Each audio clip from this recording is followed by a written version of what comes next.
এক গ্রামে বসবাস করত একটি দুষ্ট শেয়াল। সে একদিন হাঁটতে হাঁটতে ভিন্ন এক গ্রামে চলে আসে এবং সে কিছুই চিনতে পারে না।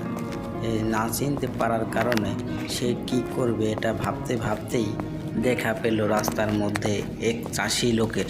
এই যে চাষি ভাই, শোনো, বলছি এই এলাকাটার নাম কি বলতে পারো?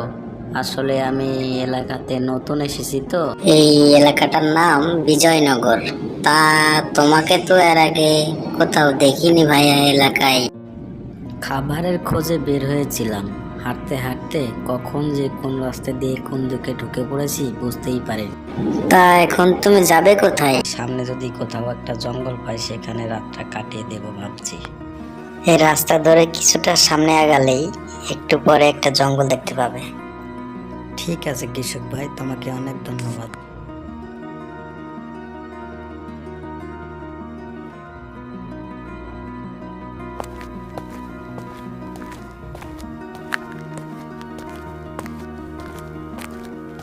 দুইজনে একসাথে কথা শেষ করার পরে যে যার বাড়ির উদ্দেশ্যে রওনা দিল এবং চাষি গিয়ে পৌঁছালো তার বাসায়।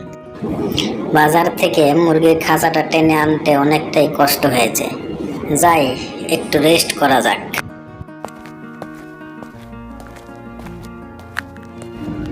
জঙ্গল দিয়ে যাওয়ার সময় শিয়াল দেখতে পেল এক গুহার এবং সে মনস্থির করলো যে আজকে রাতটা সে এখানেই যাক, রাত্রে থাকার মতো একটা বন্দোবস্ত হলো।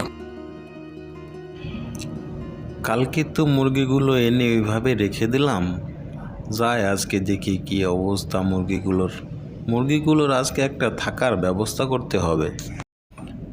আরে বাহ, মুরগিগুলো তো দেখি ডিম দিয়েছে। যাই হোক, ভালোই হলো, কিছু ডিম বিক্রি করা যাবে, আবার কিছু ডিম খাওয়াও যাবে।